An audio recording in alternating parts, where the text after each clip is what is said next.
Olá pessoal, no Confloss na veia dessa noite, aqui no descritivo você identifica todas as informações a respeito da palestra.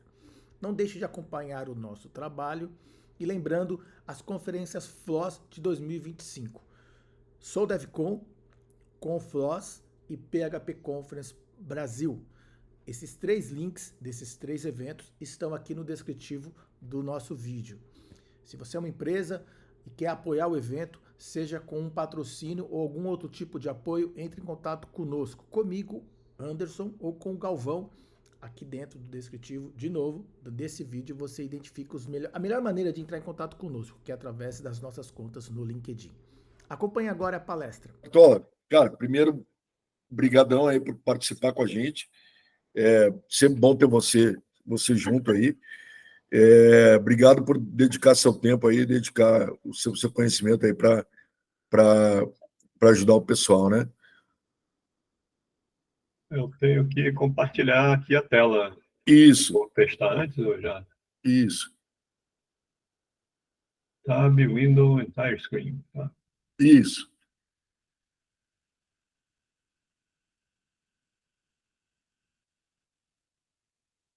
Aí, agora tá vindo. Aí, fechou. Ok. Só você vai ter que dar um Alt Tab para apresentação, né? Ou se for na aba do navegador. É na aba do navegador. Tá, beleza. É essa aba aí mesmo? Essa aqui mesmo. Beleza. Então, cara, obrigado mais uma vez. A palavra é sua, a gravação já está rolando. Arrebenta. Beleza. Bom, boa tarde, pessoal. Tem uma informação aqui histórica, né? Esse material mesmo que eu usei pela primeira vez ali no FreeSol, em abril desse ano, tá? E eu tenho já a terceira vez que eu estou ministrando essa palestra aqui, ela vai evoluindo, tá? Das outras vezes não tinha esse item aqui, por exemplo, eu vou aprimorando o material aqui. Faltou atualizar isso aqui. Mas isso aí eu faço depois, não vou fazer agora que já começou, né?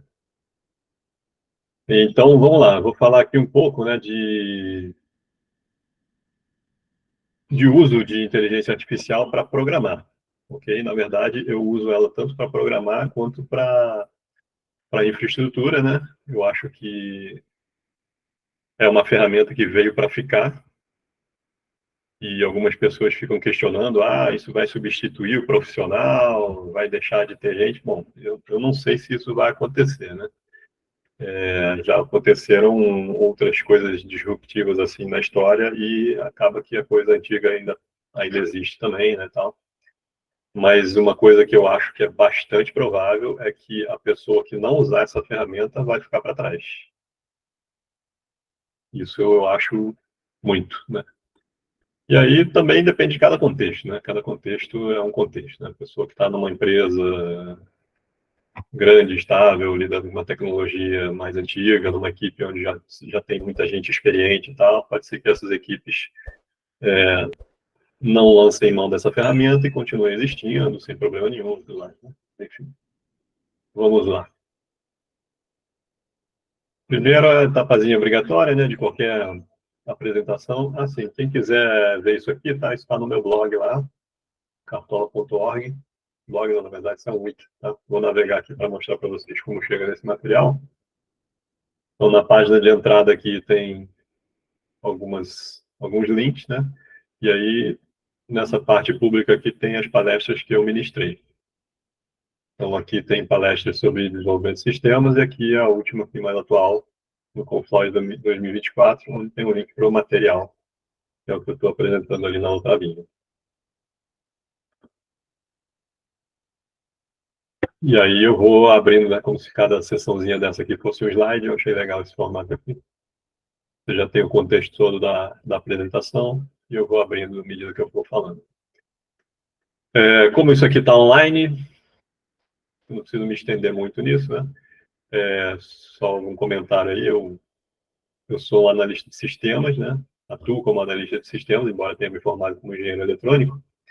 E tenho muitas outras coisas de atividade assim, uma coisa muito forte que teve já em todas as palestras que eu ministrei aí, quem me conhece já do meio de software livre e tal, foi a fotografia, né? Fotografia, eu me apaixonei pela questão da fotografia 360, né, que é a fotografia imersiva, né, que faz aquele negócio tipo Street View, né?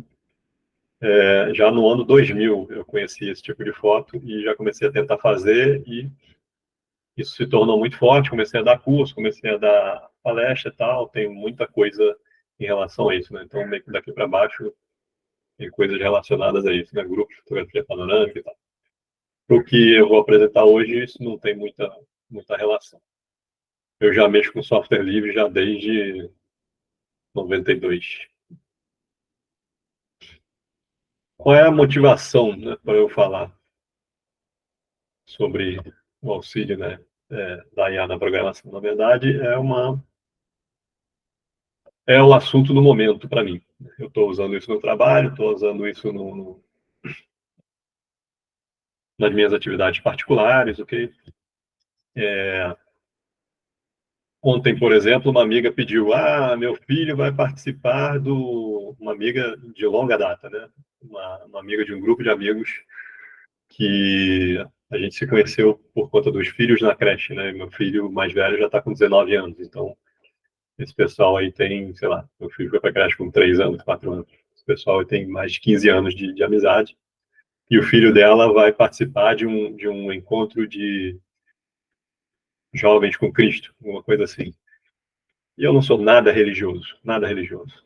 Não sei o que dizer numa situação dessa. E ela pediu para a gente mandar mensagens para o filho dela, que ela ia imprimir e mostrar como uma surpresa lá no encontro para ele. E ele ia ficar muito feliz e tal, pediu uma mensagem para todo mundo no nosso grupinho ali. Eu fui da inteligência artificial e usei, né? Porque eu não tenho ideia nem do que falar, mal tenho noção do que é o encontro de jovens com Cristo. E eu peguei a ideia que ele me deu e escrevi com as minhas palavras, porque ele escreveu um texto lá muito bonito, mas não era a minha linguagem, né? Então, eu mudei para não ficar com cara realmente de coisa copiada e tal, mas foi bom para me dar uma noção do que escrever. Então, eu estou usando isso muito, né? Estou usando várias inteligências artificiais, porque existem várias, né? Não existe só o ChatGPT, que é o mais notório aí atualmente.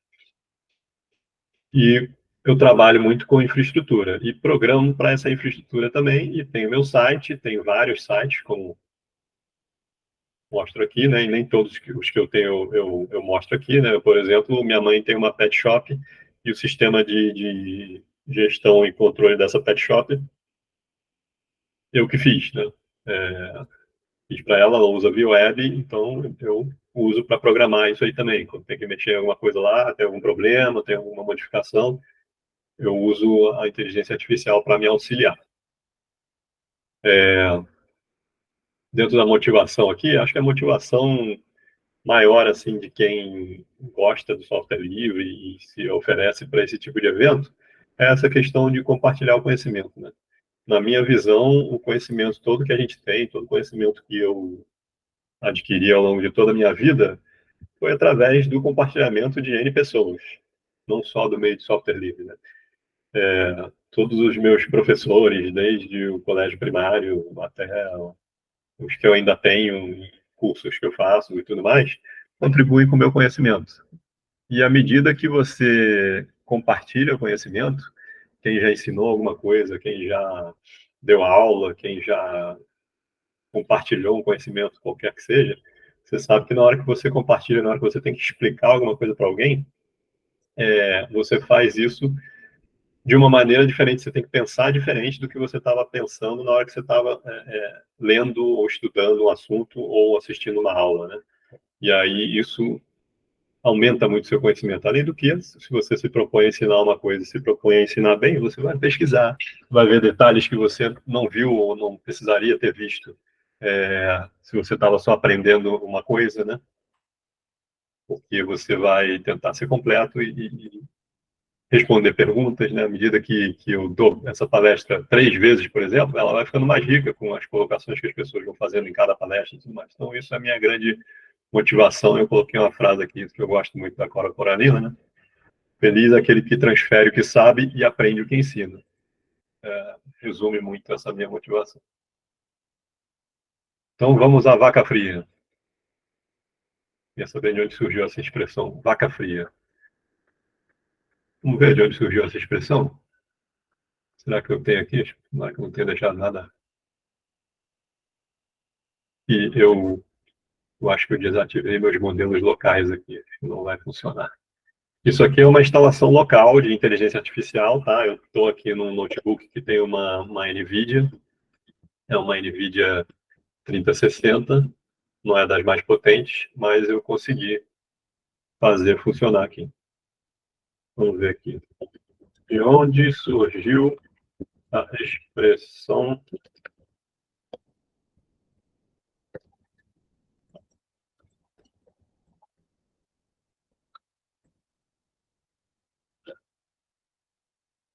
estou usando aqui o modelo Llama 3, tá? Eu teria vários modelos aqui disponíveis para uso. Esse aqui não está funcionando. É um modelo chinês que não está funcionando.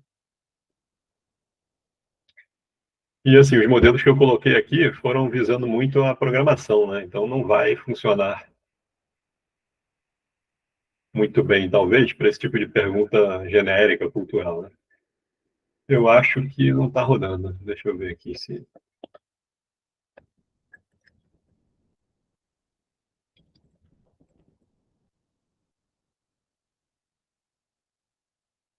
Tá tudo fora. Vamos ver.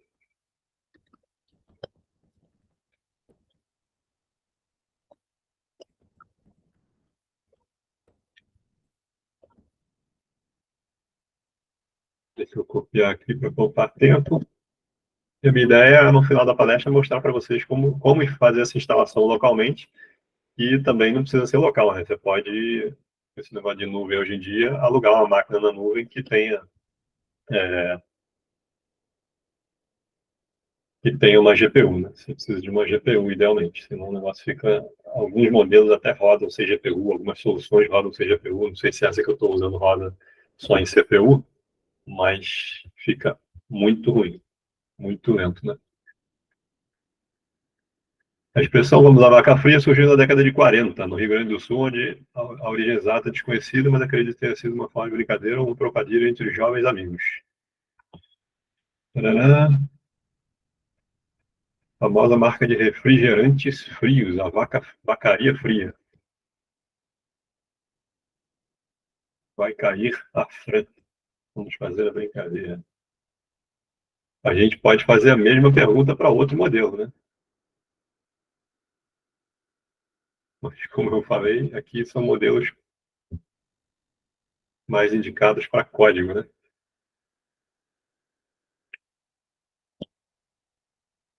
Fazer uma outra aqui.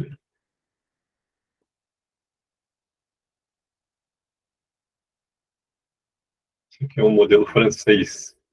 Até o nome Codestral é relacionado a código, né? É um modelo que foi feito visando programação, não exatamente em uma linguagem de programação específica. Esse ele vai demorar um pouquinho mais para responder, porque ele é maior, tá? Vocês viram que a resposta aqui vem mais devagar, né? Ele é um modelo de 22 bilhões de parâmetros, né? Ele ocupa 11,7 GB, e o outro, né, o Llama, ele tem 4,3 GB, é um modelo de 8 bilhões de parâmetros. Aí, como minha GPU tem 6 GB de memória, isso aqui fica mais lentinho. Ó, a resposta veio totalmente diferente. E aí a gente pode perguntar também para o chat GPT. Esse na internet mesmo. Essa ilustração vai ser interessante para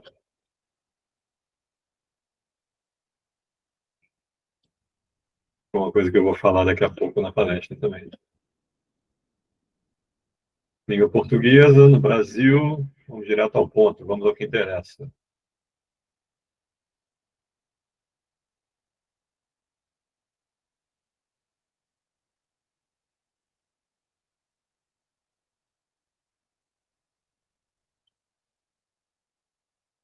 Três respostas bem diferentes uma da outra.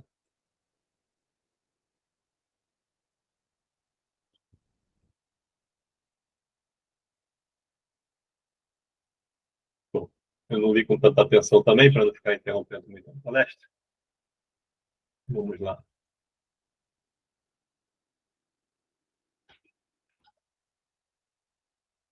Daqui a pouco eu entro mais no detalhe, vou usar aquele exemplo ali que eu pesquisei, para ilustrar algumas coisas que eu vou falar aqui. A IA é uma coisa que já existe há muitas décadas, certo? Muitas décadas. Tá? Tem registros, eu acho, da década de 40, 1943, de coisas, né, de soluções pensadas com o uso de inteligência artificial e tudo mais. Obviamente, coisas muito mais precárias do que a gente está vendo hoje. Mas o que permitiu um grande avanço, esse grande boom da IA e essa entrada que a gente está tendo aí nessa era da inteligência artificial, que está sendo considerada uma grande mudança de paradigma, né? uma coisa disruptiva, comparável ao surgimento da internet, né? Que foi uma grande mudança no mundo. Existe um mundo antes e depois da internet, claramente. Né? A vida antes da internet era uma coisa, a vida pós-internet era outra. Então a IA está sendo considerada uma coisa que vai mudar o mundo também, né?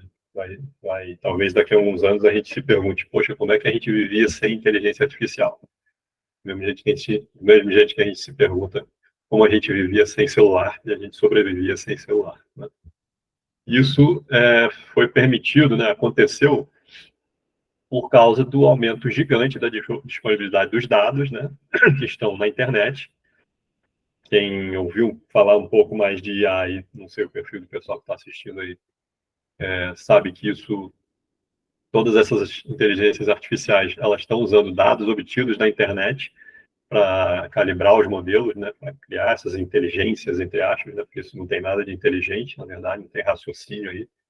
É uma coisa muito mais estatística do que inteligente.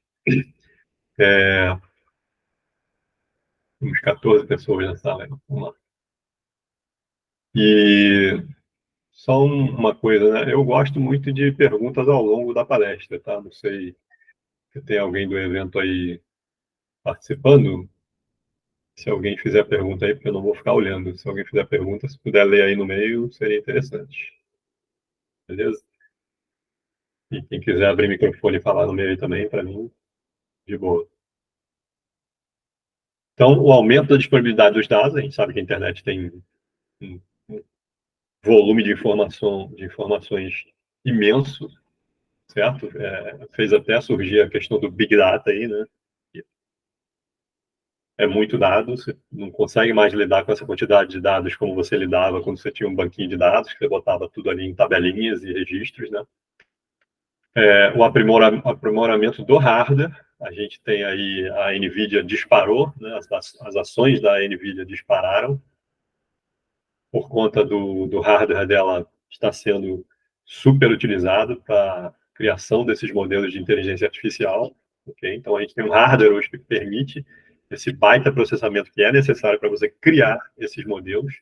O que eu fiz aqui, né, que eu rodei aqui, acessei meu modelo aqui localmente, eu não criei um modelo de inteligência artificial, eu baixei esse modelo já treinado. Né? Esse treinamento é que pega um absurdo de processamento e de recursos computacionais em geral. E, obviamente, o avanço dos algoritmos. Né? Os algoritmos se modernizaram, apesar desse tipo de tecnologia que está sendo usado agora e quando estourou ali, o ChatGPT, se não me engano, estourou ali em 2022, não foi isso? Isso não era uma teoria tão nova assim, mas também não é uma coisa tão antiga. Na década de 40, 50, esses algoritmos que estão sendo usados agora não existiam também. E, assim, uma coisa interessante de falar é que toda essa inteligência artificial que está em grande voga na mídia, né, no senso comum das pessoas, elas são modelos de linguagem. Elas não são modelos de conhecimento. Conhecimento é uma coisa acessória, quase que casual ali dentro. É importante a gente ter isso em mente, porque aí eu volto lá naquele exemplo que eu pesquisei, né? Eu perguntei para 3 IAs diferentes ali de onde veio a expressão vamos à vaca fria, e cada um me deu uma resposta diferente. Qual é a certa? Essas inteligências artificiais, elas não têm muita noção do que é certo e do que é errado. Isso muito por conta dessa questão dos bilhões de dados que são usados para calibrá-las. Okay? Então, não tem como eu chegar, vou criar um modelo de inteligência artificial desse tipo que está se usando hoje aí. Vou usar a internet para treinar o meu modelo. Vou usar um modelo, vocês viram ali, eu apontei para os meus modelos aqui. Eu tenho modelos aqui com 7 bilhões de parâmetros, 22 bilhões de parâmetros, 15,7 bilhões de parâmetros.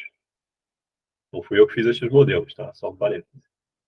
Como é que eu vou pré-classificar 7 bilhões de parâmetros, dizendo nele ali o que é certo, o que é errado, o que é preconceito, o que é sexismo, o que quer que você queira, né, para classificar ali.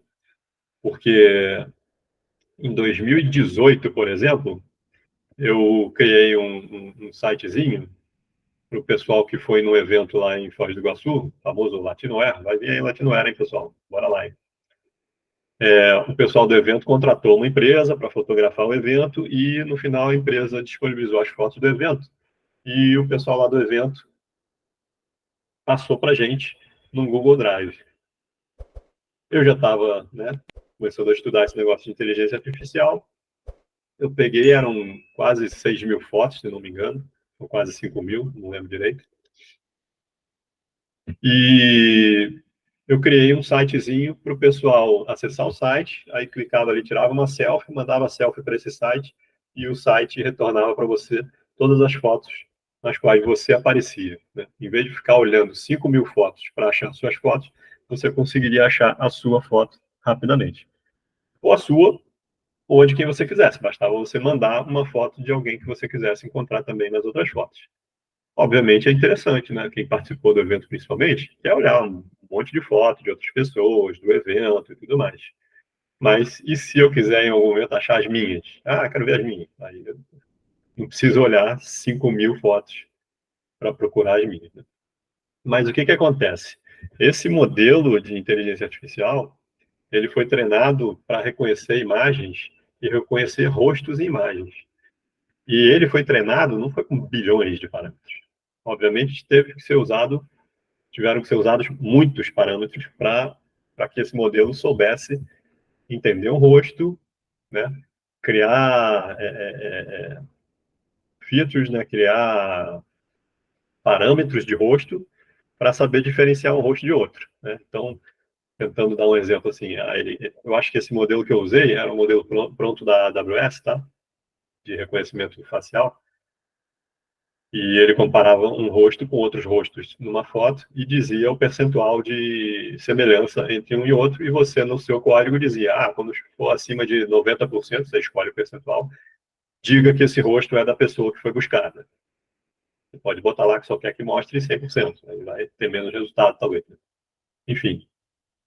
Esse modelo da AWS, ele foi treinado para reconhecer rostos com alguém que pré-classificou rostos e não rostos. E depois testou isso. Certo?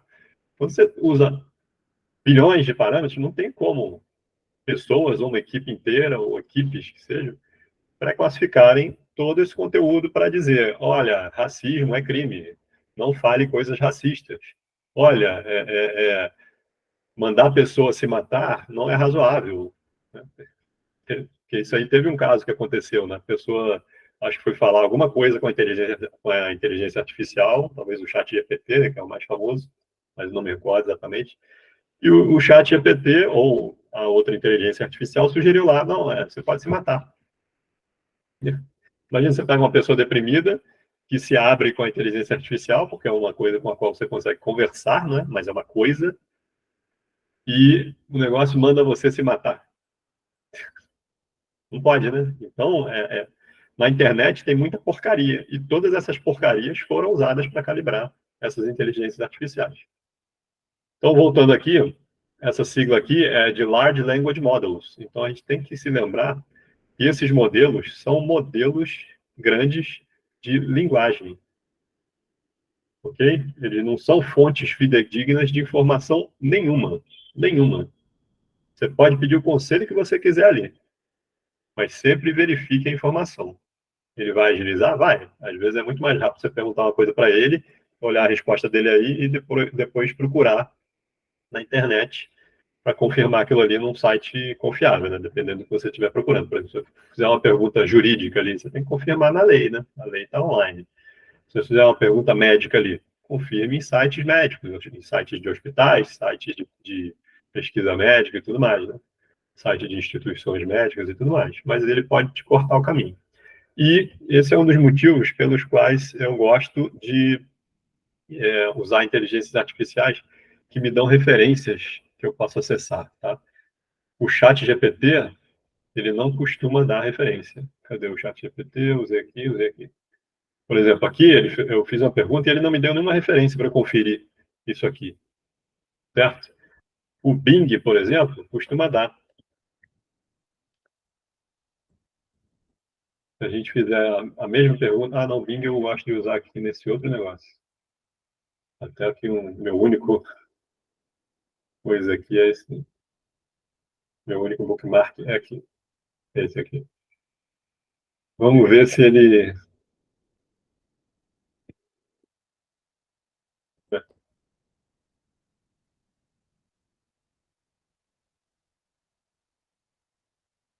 É esse aqui que eu queria.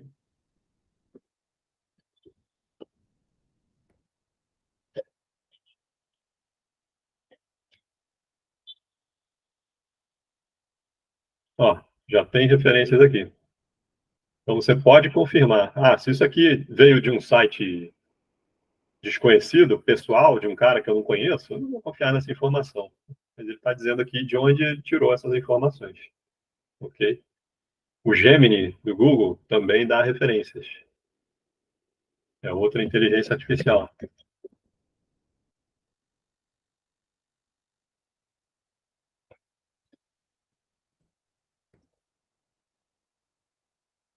Eu estou falando pra caramba, já tem meia hora de palestra, eu não falei nada de programação ainda, a proposta era falar sobre programação, mas tudo bem. Ok, fontes.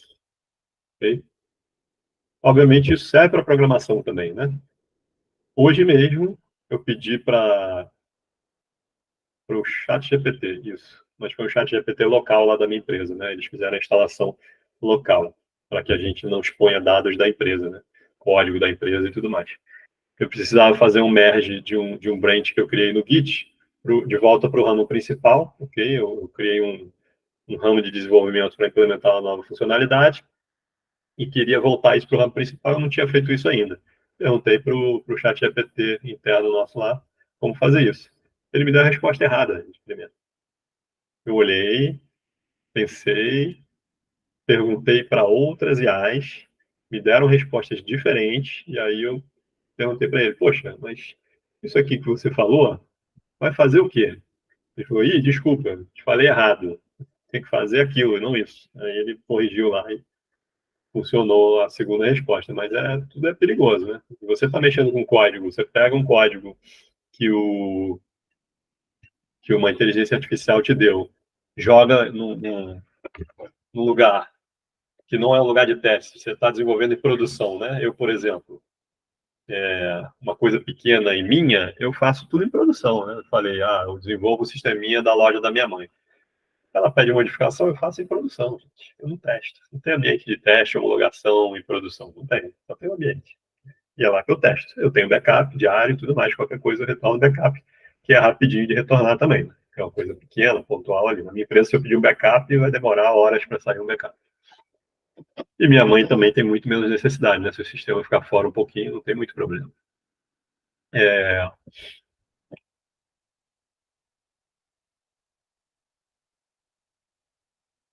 Então, vamos continuar aqui. Tentar agilizar aqui. Estou de olho na hora ali. Na programação existem tarefas repetitivas, você gera código, você consegue fazer, tanto pedir para ele gerar código de depuração e teste, quanto fazer depuração e teste com ele. Você cola um código, né, lá para ele e pede para ele, verifica esse código, sugira melhorias nesse código. À medida que ele vai te dando essas respostas, você vai aprendendo. Se é uma linguagem que você não fez um estudo grande, básico, você sempre tem... Primeiro que você sempre tem que aprender, né? Mas uma coisa é você aprender uma linguagem estudando. Outra coisa é o que eu fiz, por exemplo, com Python. Eu programo em Python. Só que eu já programava em Shell, já programei antigamente em Fortran, em Pascal, em Basic. Isso tudo denota a minha idade, né? Já programei em C, programa em PHP. Eu vou aprender Python, eu vou lá e começo a aprender, eu começo a ler. Eu até fiz 2 cursos, né? Mas esses cursos não aprofundaram a linguagem. Então, tem muita coisa avançada que eu não peguei. Eu comprei um livro até do Ramalho lá de Python. Aí eu achei avançado demais e não consegui continuar lendo, porque não se aplicava na minha realidade. E vou aprendendo muito com a prática. E hoje em dia, minha prática está associada à inteligência artificial, né? Eu peço para ele fazer um código para mim, isso tudo que eu falei aí. Vamos pegar um código qualquer aqui para mostrar isso, por exemplo. Deixa eu tentar pegar um PHP, não sei.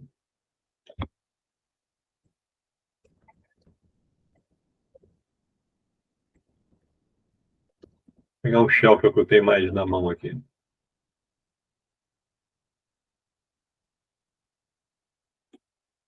Vamos ver o que é isso aqui, um script velho.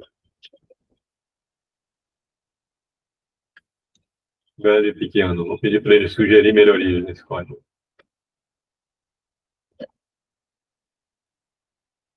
Aliás, você pode pedir explicação para ele também, né?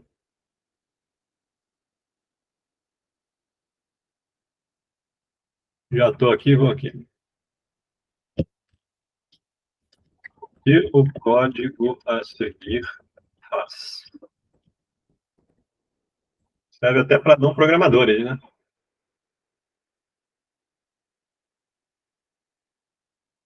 Esse script bash é projetado para realizar backups incrementais de diretórios especificados usando o rsync e mantém um log de operações realizadas. Aqui está a explicação detalhada de como ele funciona. Olha que legal.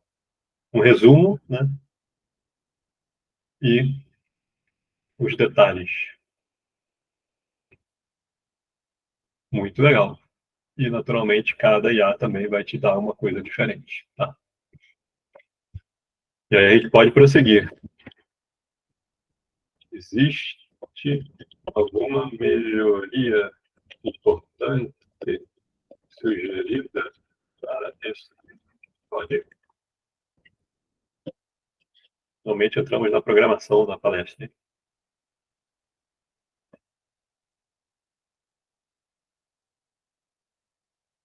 Verificação de comandos e diretórios. Erros de execução. Captura e erros durante a execução. Segurança. Permissões para arquivos sensíveis. Exclusão de arquivos. Ó. Desempenho.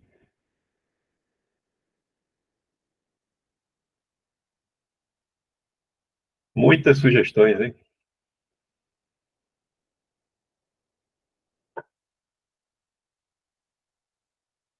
Paralelismo.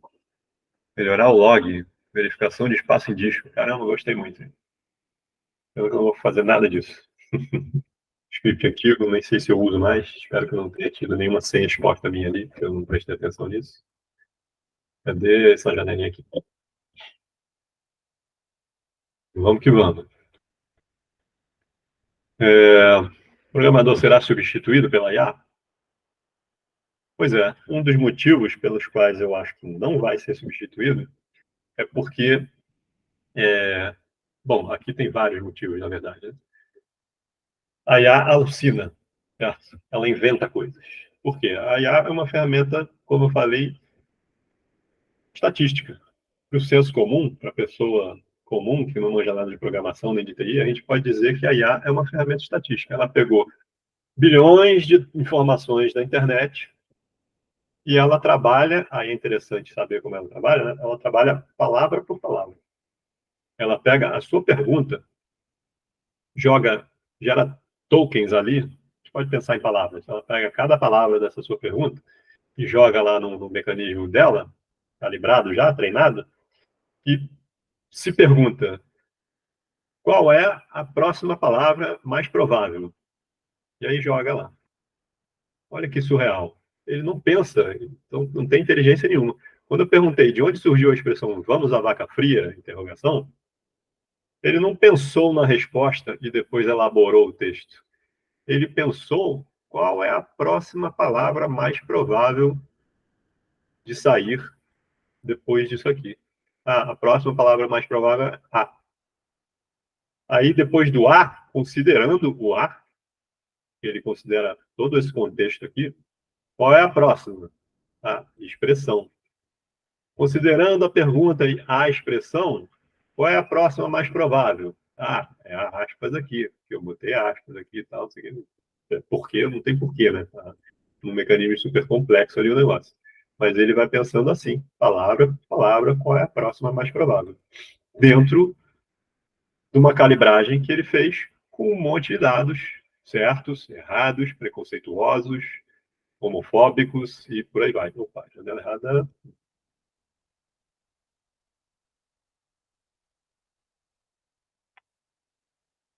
Isso faz com que ela alucine. Ela inventa coisas fictícias que nunca aconteceram. Saiu uma notícia há um tempo atrás já, por exemplo, de um cara que usou um advogado que fez um parecer jurídico e que citou uma jurisprudência que não existe. A IA alucinou. Ela sabe que jurisprudências existem, ela citou, isso está na jurisprudência, aí inventou a jurisprudência, tal, tal, tal. Não existia. O cara entregou o parecer sem revisar, sem confirmar se aquela jurisprudência existia. Né? Na programação, a gente vê muito erro de sintaxe, quando não um erro funcional mesmo. Eu falei hoje ali, ele me deu a opção errada no Git, não tinha erro de sintaxe, mas a opção ia fazer o contrário do que eu queria. Código errado, seja de lógica ou de erro mesmo do código, como foi o caso que eu falei hoje.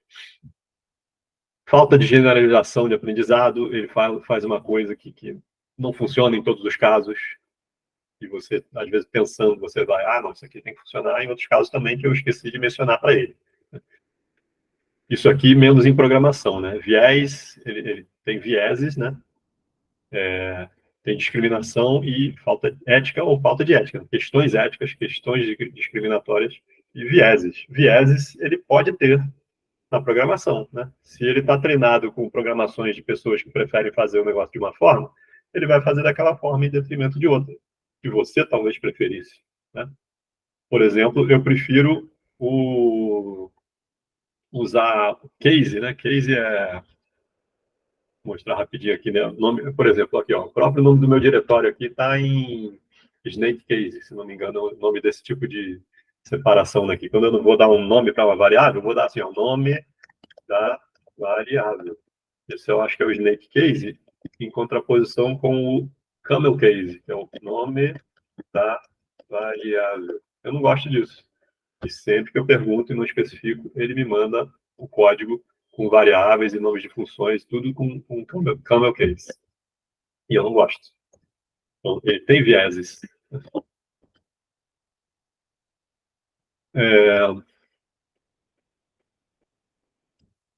Limitações no entendimento. Às vezes você fala um negócio e ele não entende, não gera o que você quer, não gera tudo o que você quer. Você tem que perguntar de novo, tudo mais. Em muitos casos, eu desisto da IA e vou para o Google ou vou fazer na mão, pensando mesmo, tá? Mas, em muitos casos, ele me agiliza. A experiência vai te levar a perceber mais rapidamente que a IA não vai te ajudar naquele caso. Tá? Mas só usando mesmo que você vai saber. Então, no começo, você tem que... É que nem qualquer aprendizado, né? No começo, tem aí um tempo de aprendizado em que a coisa pode não estar funcionando muito, insiste um pouquinho, que eu acho que vocês vão gostar. Eu fui assim, no início eu comecei a usar, tive problemas e desacreditei. E depois de um tempo eu fui usar de novo, insisti um pouco mais e consegui usar. em geral, requer expertise. Por isso que eu digo que o programador não vai ser substituído pela IA.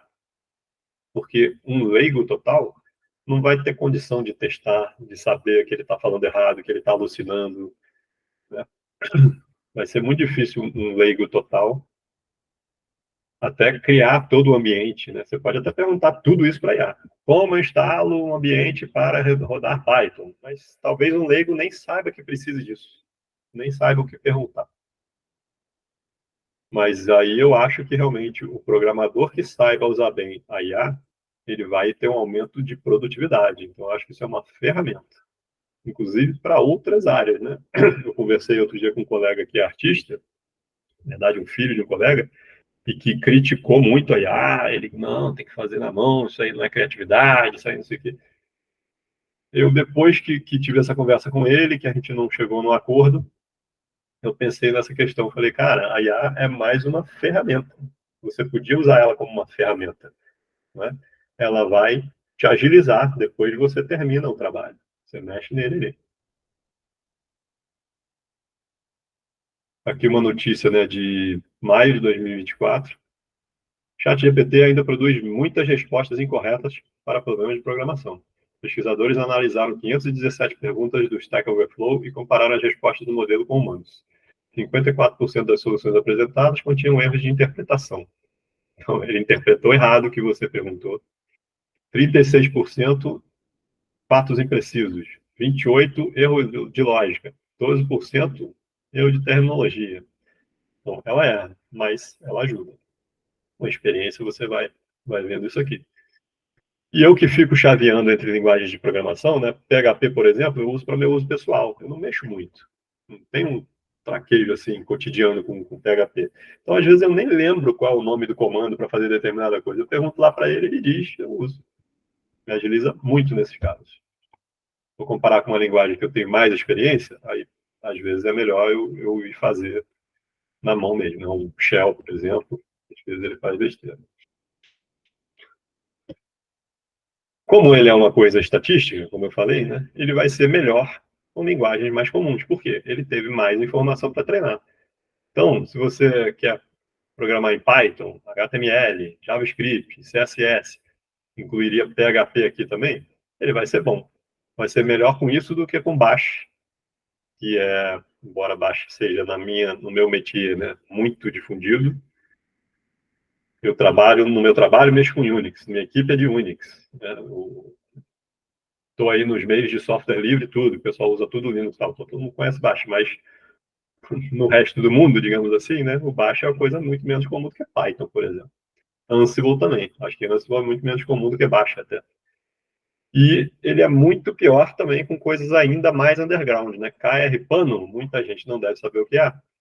É um plugin para ver fotos panorâmicas. Então, quando eu boto aqui o meu site aqui de fotos panorâmicas, nesse meu site aqui eu uso um plugin comercial que está todo documentadinho, está bonitinho, para mostrar fotos panorâmicas. Esse plugin que faz com que essa foto aqui seja uma foto 360 navegável. E esse plugin tem toda uma programação, né? Depois que carrega, eu consigo navegar aqui, olhar para todos os lados, ok? Está dentro daquela área que eu falei que é muito forte em mim, né? Fotografia. E o Carrepano está todo documentado aqui online, mas a documentação dele está só aqui. E ele é uma coisa muito específica, é um nicho dentro de um nicho, né? Se fotografia é um nicho, Carrepano é outro nicho. Então, esse é o cocô da mosca do cocô do cavalo do bandido.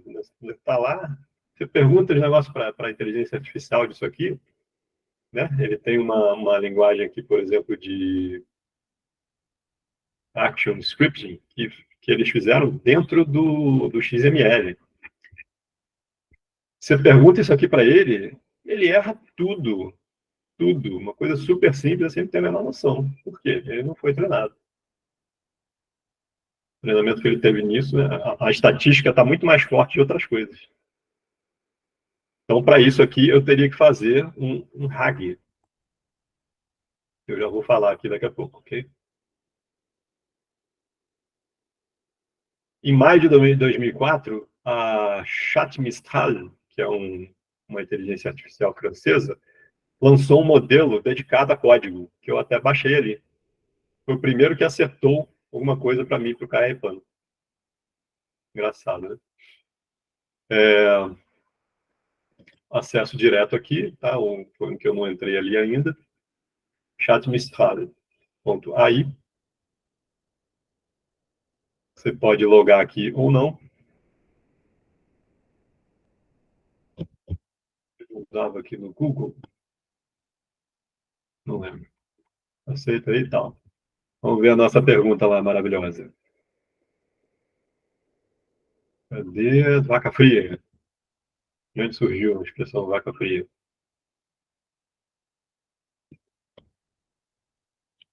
Década de 80, cultura jovem, não é clara, frequentadora punk rock, cara, cada coisa fala uma resposta diferente, cara.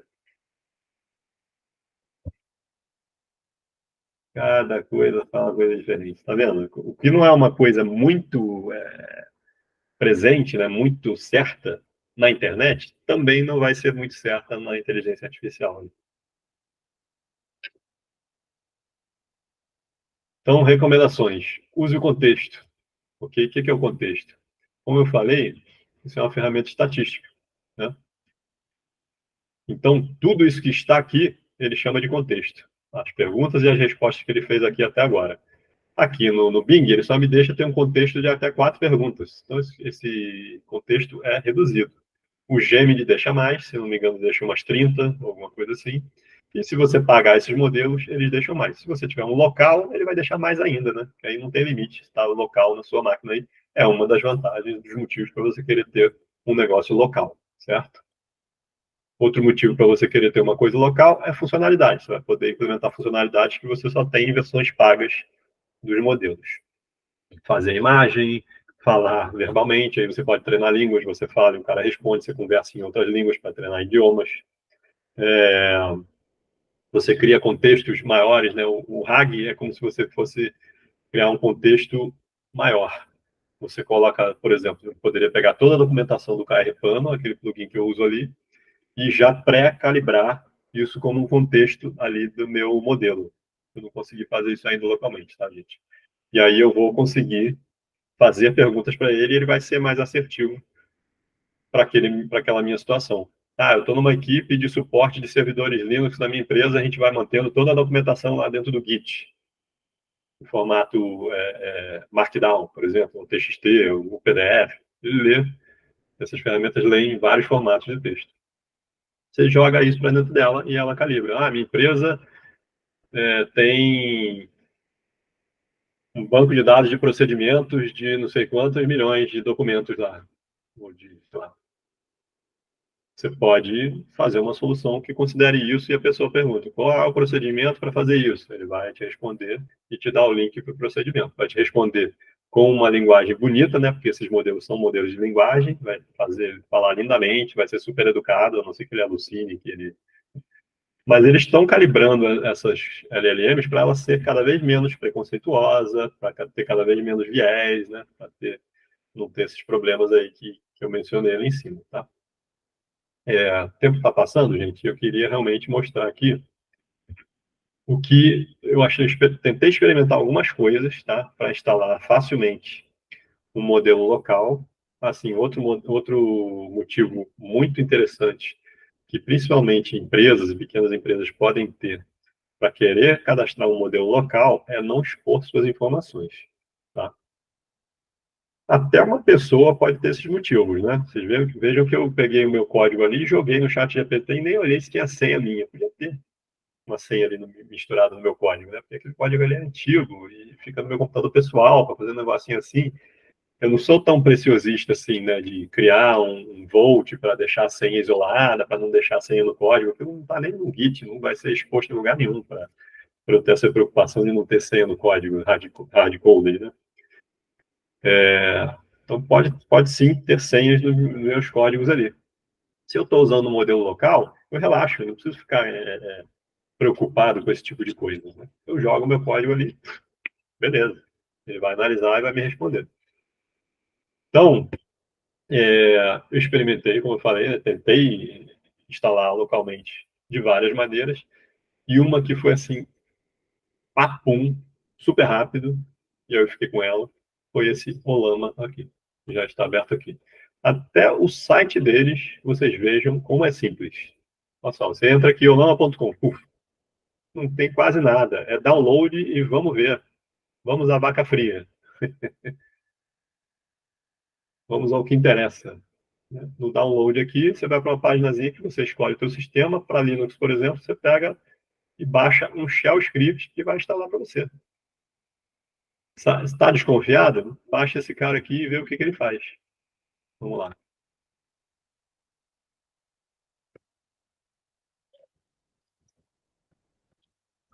Deixa eu ver se já não está aqui. Não, não está. Ah, ele baixou. Tinha a opção do Chrome aqui para jogar ele na tela em vez de. Então, eu poderia jogar ele. Bicho. Esse script instala o Llama no Linux. Aí você pode ir analisar, jogar numa inteligência artificial. Moda esse script apresenta algum risco? Né? Olha lá. Usando a inteligência artificial para analisar a inteligência artificial. ChatGPT, nova conversa. Vamos lá. Carregar do computador. Olha eu mostrando para vocês a estrutura da minha máquina. Ordenar por nome. Data, software, bit, lá, bicho. O código enviado apresenta algum risco se eu executá-lo no meu computador?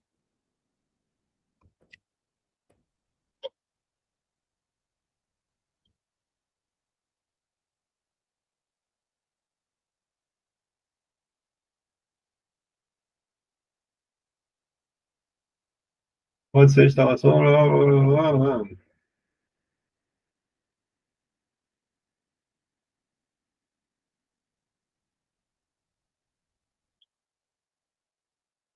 Não, nada explicitamente perigoso. Você pode fazer isso com várias inteligências artificiais, joga para o Gemini, para as que permitem que você faça um upload de arquivo, né? Nem todas permitem, ok?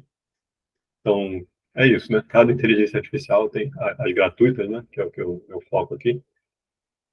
Tem vantagens e desvantagens. O que é esse Olama aqui? Esse Olama vai baixar essencialmente um Docker, tá? Não lembro se esse script já instala Docker na sua máquina, se não tiver instalado. Mas se não tiver, aí quem mexe no Linux é fácil, é só instalar os pacotes do Docker CE, alguma coisa assim. Okay? E aí tem um ambiente Docker propício. E aí ele vai baixar a imagem do Docker. Docker é um container, ok? Não vai dar tempo aqui, não cabe explicar o que é Docker e tal. Perguntei para a inteligência artificial. E vai levantar essa imagem e pronto, está funcionando, gente. E aí, dentro da página do Docker, né, aqui eles têm um blog, tem um GitHub. Aqui no GitHub tem integrações do Olama com coisas da comunidade, que a comunidade fez, né? Então, tem muita coisa aqui, por exemplo, eu peguei esse OpenWebUI, que é uma interface web para você acessar o Olama, porque o Olama em si, você teria que acessar via linha de comando ali no Linux. Esse cara aqui te dá a interface web, aquela que eu usei ali. Cadê? Aqui, essa é a interface web. E aí, essa interface web facilita muito você instalar outras coisas, as funcionalidades-chave aqui, né, do OpenWeb UI. Um setup sem esforço, você instala ele também, ele é outro Docker. Os dois Dockers que eu levantei ali quando eu disse que não estava funcionando no meu local aqui foram o do OpenWeb UI e o do Olama. O Olama é o modelo, o OpenWeb UI é a interface. Tem aqui integração com a API para você usar outras linguagens, integrar com ela. Tem design responsivo, funciona bem, né, no laptop, no dispositivo móvel e tudo mais. Tem suporte aí para Markdown e LaTeX. LaTeX pode ser útil para você passar fórmulas para ele e tudo mais.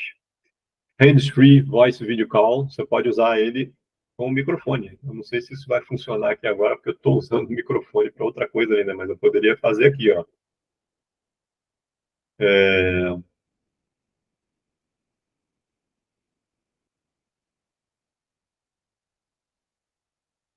Não entendi.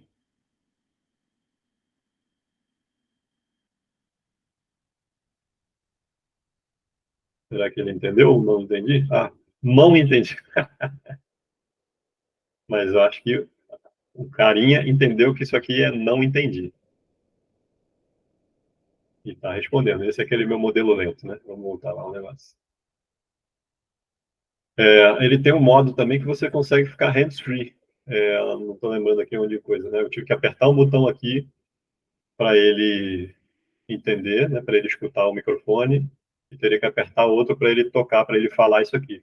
Mas ele tem um modozinho, que eu não estou lembrando para onde você vai aqui, que você fala direto. Aí ele vai, obviamente, né?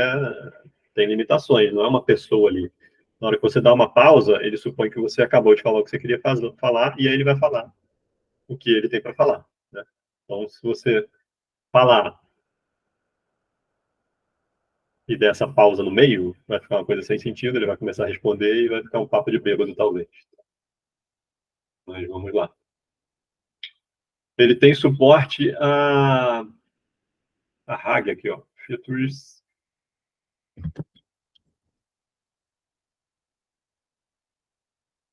Local RAG integration. Dive in the future of chat interactions with groundbreaking retrieval augmented generation.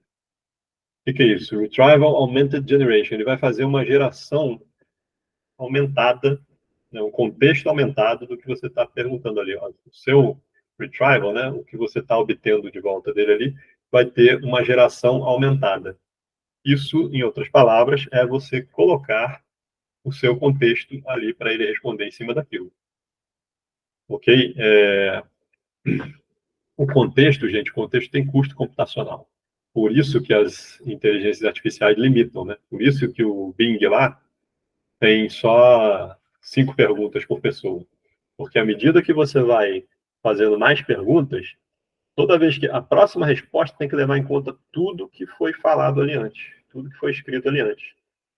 Então, isso começa a ter cada vez mais custo computacional. Cada palavrinha, na verdade, cada token, mas a gente pode deixar isso mais claro assim, para o entendimento. Falando em palavras, cada palavra é um elemento que tem que ser analisado, botado na estatística dele lá e tudo mais, para ele gerar uma resposta.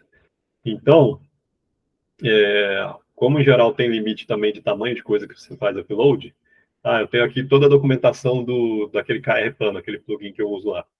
Aquilo ali pode ter dezenas de páginas, centenas de páginas. Não dá para fazer um upload para cada pergunta que eu vou fazer ali, né? Não é prático. E ele vai levar um tempo inicial para indexar, digamos aqui, assim, aquela informação, né? Para gerar as estatísticas daquela informação ali, transformar aquilo em tokens, ver as estatísticas e tudo mais. Você vê até que o chat GPT foi demorando para analisar ali o arquivinho shell que eu mandei para ele, né? Aí você faz esse negócio de RAG. Você coloca o que você quiser lá. E ele tem, inclusive, mais de uma opção lá. Local RAG Integration, Web Search for RAG. Isso é muito legal. Isso eu não vi nessas outras gratuitas aí. Para encerrar aqui, ó. Vamos fazer um novo bate-papo aqui.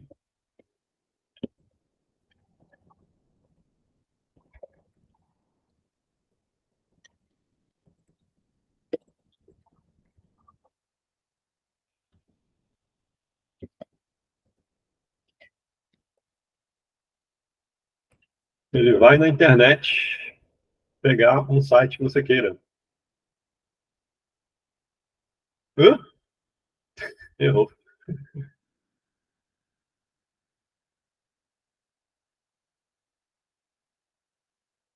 Ué, eu, hein? Vamos ver o G1 aqui. Vamos ver uma notícia.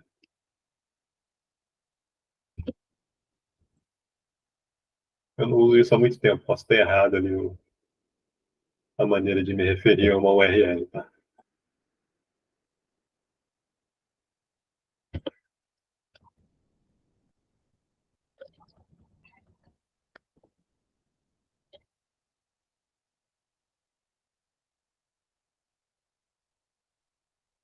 Estou vendo o estado de São Paulo.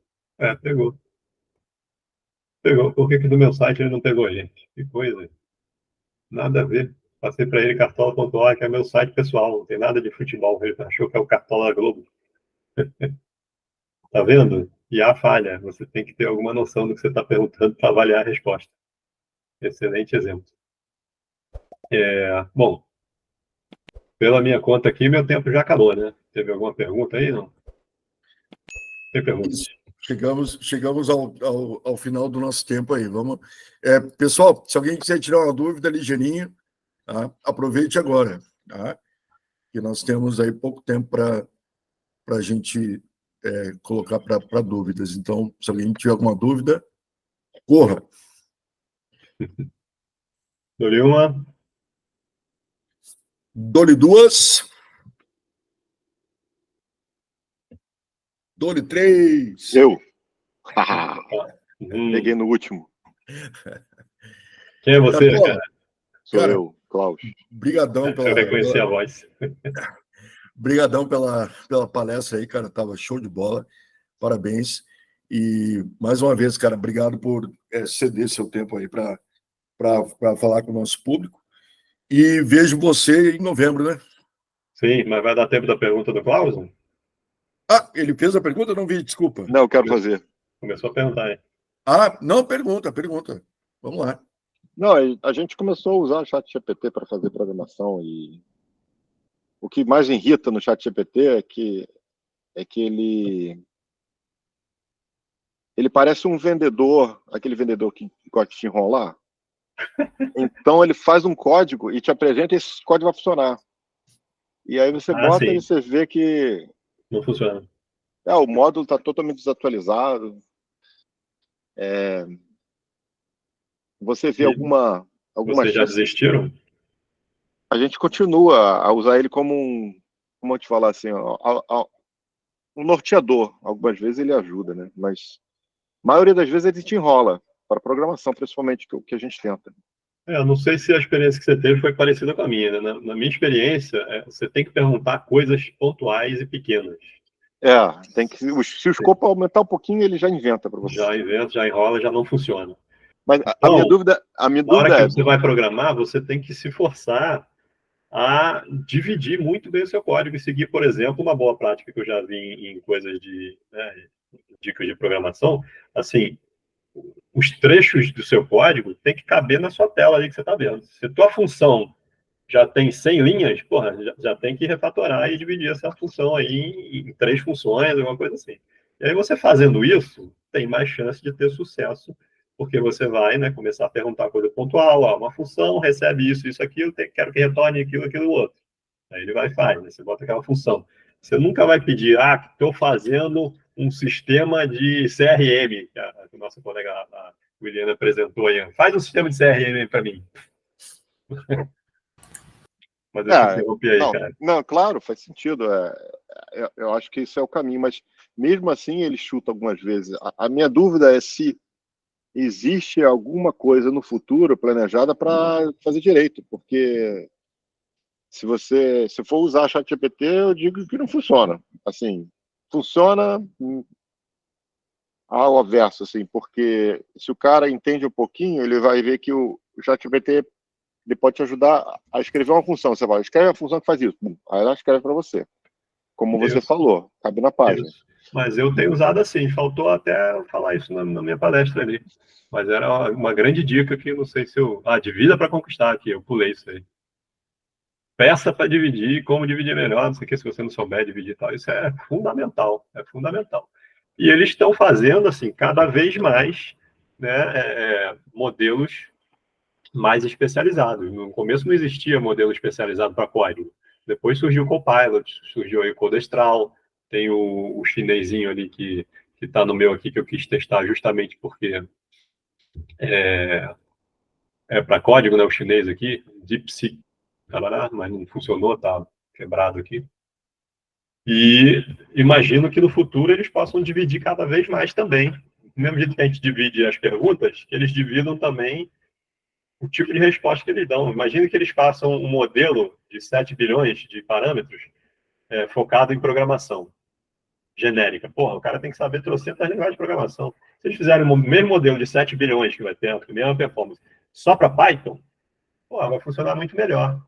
E aí, a ideia que muitas IAs, até o Watson lá da IBM estão tendo, é que você vai ter uma IA de front-end e um monte de IAs depois especializadas. Então, dependendo do que você pergunta e do que você quer de resposta, ele vai consultar uma IA abaixo dele, um modelo abaixo dele, né, dividindo para conquistar, para te dar uma resposta melhor. Mas, realmente, hoje, o que tem para hoje é isso aí que a gente viu e que a gente falou.